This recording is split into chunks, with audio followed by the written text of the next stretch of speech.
మంచి వేడివేడి బూరె తీసుకొని దానికి కన్నం పెట్టి దాంట్లో వేడివేడి నెయ్యి వేసుకొని నోట్లో పెట్టుకొని కొరికితే ఉంటదండి. సూపర్.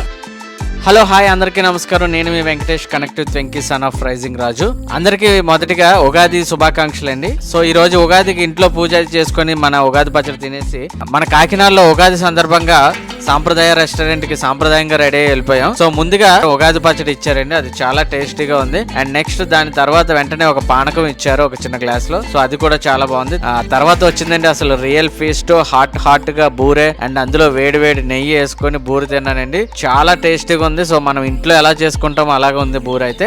ఇంకో హైలైట్ ఏంటంటే ఆవకాయ రైస్ ఇచ్చారు అండ్ అలానే పులిహోర కూడా చాలా బాగుందండి. మంచి చాలా టేస్టీగా ఉంది పులిహోర కూడా. సో సైడ్ డిషెస్ గా స్పైసీగా ఉన్న మంచి వంకాయ కర్రీ, అలాగే ఆలు కర్రీ, సో అన్ని రకాలు. అండ్ పప్పు కూర అంటే మనం ఇంట్లో పప్పు, టమాటా పప్పు ఇవన్నీ చూస్తాం కదా, పప్పు కూర అని వేశారు. ఇదైతే చాలా బాగుందండి. మంచిగా అలా వేడివేడి అన్నంలో పప్పు కూర కలిపి తింటే సూపర్, చాలా బాగుంది. అందులో ఆలు ఫ్రై నంచుకొని తింటే ఇంకా బాగుంది. సో దానితో పాటు సాంబారు అండ్ మజ్జిగ చారు కూడా ఇచ్చారు. సాంబార్ యాజ్ యూజువల్ సూపర్, మజ్జిగ చారు కూడా చాలా బాగుంది. సో లాస్ట్ లో ఇదంతా అయిపోయిన తర్వాత ఒక పెరుగు ఆవడ ఇచ్చారు. ఇది మాత్రం నెక్స్ట్ లెవెల్ అండి, చాలా బాగుంది ఈ టేస్ట్ అయితే. సో ఓవరాల్ గా ఫుడ్ అయితే చాలా బాగుంది. ఒకసారి మీ ఫ్యామిలీతో వెళ్ళి ఒకసారి ట్రై చేయొచ్చు. సో కాకినాడలో ఉగాది విందు చేసాం, సాంప్రదాయమైన భోజనం తిన్నాము. సో ఒక్కసారి మీరు కూడా ఫ్యామిలీతో వెళ్ళి ట్రై చేయండి. ఈ అడ్రస్ ఎక్కడో కాదండి, మన Kakinada town railway station opposite లోనే ఉంటుంది. నేను Venky, connect with Venky. Please do follow.